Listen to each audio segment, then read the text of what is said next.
Selamat malam para netizen dimanapun kita berada, salam inspirasi bagi kita semua. Wah, satu persatu sudah mulai terbongkar apa yang kemudian dilakukan oleh seorang Jokowi. Ini, Guru Besar EPDN ya bongkar strategi Jokowi gunakan PJ Kepala Daerah menangkan Prabowo Gibran satu putaran. Benarkah seperti itu? Ini saya kutip dari Tribun News ya. Dengan adanya seperti ini, maka di Mahkamah Konstitusi, para ahli, para saksi sudah memberikan keterangan yang sejelas-jelasnya. Bagaimana ada intimidasi, ya, bagaimana menggunakan kepala daerah, ya, bagaimana ya memanfaatkan kepala desa dan sebagainya. Itu sudah disampaikan di Mahkamah Konstitusi.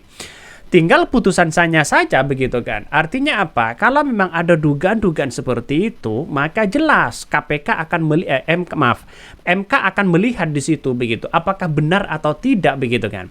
Sampai-sampai loh begitu ya, 4 menteri ya didatangkan oleh MK untuk diminta keterangan ya, apakah mereka benar pertama masalah soal bansos, ada intimidasi dan sebagainya. Dari beberapa keterangan para ahli dan para saksi di situ begitu kan memberikan statement ya bagaimana yang terjadi di lapangan. Jelas ada nuansa-nuansa yang kemudian strategi Jokowi untuk gunakan PJ Kepala Daerah. Katanya begitu. Jadi banyak ya para saksi dan para ahli juga memberikan keterangan sejelas-jelasnya di situ. Tapi saya melihat bahwa kalau memang pengaruh dari Jokowi itu sangat tinggi, apa timbal baliknya kepada rakyat Indonesia? Nah, itu yang menjadi pertanyaan.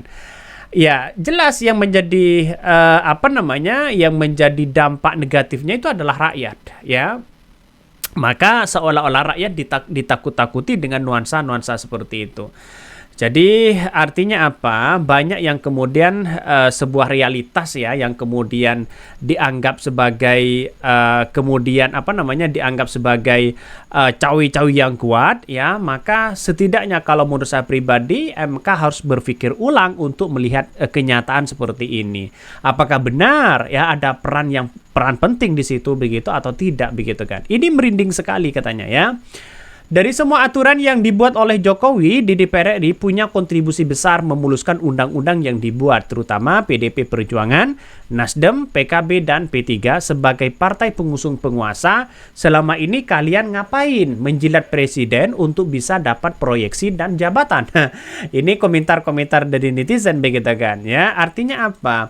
Artinya tidak menyalahkan seorang Jokowi kalau Jokowi itu adalah bisa berbalik arah, justru menyalahkan partai mereka begitu. Saya kira satu sisi sih sebenarnya yang namanya manusia siapa yang tidak suka pada jabatan dan kekuasaan. Nah, disitulah poin penting ya ketika dulu ya PDIP bersama mereka, Nasdem bersama mereka, seolah-olah ya gerak-gerik seorang Jokowi kan sudah ketahuan. Pada akhirnya untunglah Partai Nasdem keluar, lalu kemudian PDIP mencoba bertahan, dan pas di detik-detik akhir malah anaknya menjadi calon wakil presiden. Sakit hati bukan? Itu yang kemudian dikenang oleh masyarakat Indonesia begitu. Sudah dijalankan selama dan hampir ya 5 tahun dan untuk satu putaran. Jika tidak selesai 2029 sangat dahsyat ada pileg katanya.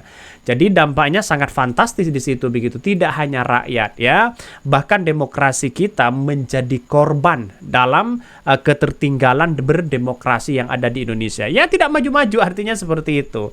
Maka dengan adanya seperti ini, apakah benar MK nanti akan memutuskan soal itu begitu? Tapi yang jelas bagi kami adalah ketika mereka sudah memberikan kesaksian di Mahkamah Konstitusi begitu, justru kalau menurut saya pribadi, apakah ada bukti-bukti yang real di situ begitu kan ya? Karena di Mahkamah Konstitusi itu seharusnya ya memberikan bukti yang nyata di situ di hadapan para hakim untuk bisa mendiskualifikasi Prabowo Gibran kalau ada nuansa seperti itu. Maka setidaknya kemarin kenapa para hakim tidak bisa memanggil seorang Jokowi? Apakah mereka takut? Nah, itu yang menjadi pertanyaan dari masyarakat Indonesia begitu kan. Maka sangat-sangat merinding sekali kalau kita berbicara terkait dengan Mahkamah Konstitusi hari ini. Apakah mereka akan mengabulkan atau ditolak ya? Guru Besar EPDN bongkar strategi Jokowi gunakan PJ kepala daerah menangkan Prabowo Gibran satu putaran ya. Bahkan ya Guru Besar Institut Pemerintahan Dalam Negeri ya EPDN ya Johan ya membongkar strategi Presiden Joko Widodo atau Jokowi memenangkan Prabowo Subianto dan Gibran Rakabuming Raka dalam satu putaran pada pemilihan presiden. Menurut Joharmansyah, strategi yang digunakan Jokowi antara lain melalui pengangkatan pejabat PJ gubernur, wali kota, dan bupati. Selain itu, Jokowi melanggar pertemuan ya, menggelar pertemuan dengan pejabat daerah hingga kepala desa di Bintara dan Bintara Pembina Desa atau Babinsa. Bahkan Joharmansyah mengungkapkan dalam ilmu administrasi pemerintahan pengangkatan PJ secara langsung oleh presiden disebut representalisasi politik. Artinya apa? Ada cawe-cawe yang begitu kuat untuk menaikkan ya atau memenangkan salah satu calon di situ. Itu sudah jelas secara administrasi loh begitu ya. Dan bahkan tidak hanya itu, diungkapkan di Mahkamah Konstitusi, di hadapan publik di situ, di hadapan para hakim, ya secara administrasi mereka Gibran juga salah di situ begitu kan. Dalam artian administrasi mereka untuk bisa mendaftar sebagai wakil presiden, mereka salah dalam aturan administrasi. Dan tidak hanya itu, kritikan-kritikan itu disampaikan di Mahkamah Konstitusi begitu kan. Bagaimana seorang Jokowi cawe-cawenya begitu kuat dan sebagainya. Ya, maka dari 01 dan 03 kalau bisa menghadirkan seorang Jokowi di situ kan hebat begitu kan. Jadi sebenarnya MK bukan tidak mau untuk menghadirkan seorang Jokowi di situ karena mereka menghormati apa yang kemudian dilakukan oleh seorang presiden begitu kan. Tapi kan yang namanya cawe-cawe, yang namanya apapun begitu kan, ini tidak melihat siapa mereka presiden atau siapa begitu kan ya.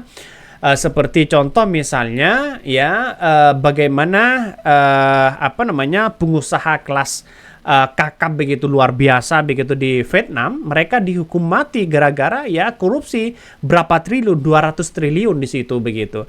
Kalau memang salah siapapun begitu, tidak hanya orang kaya, hadirkan di situ begitu. Yang namanya hukum ya, yang namanya keadilan di situ begitu kan, ya sama di mata hukum begitu.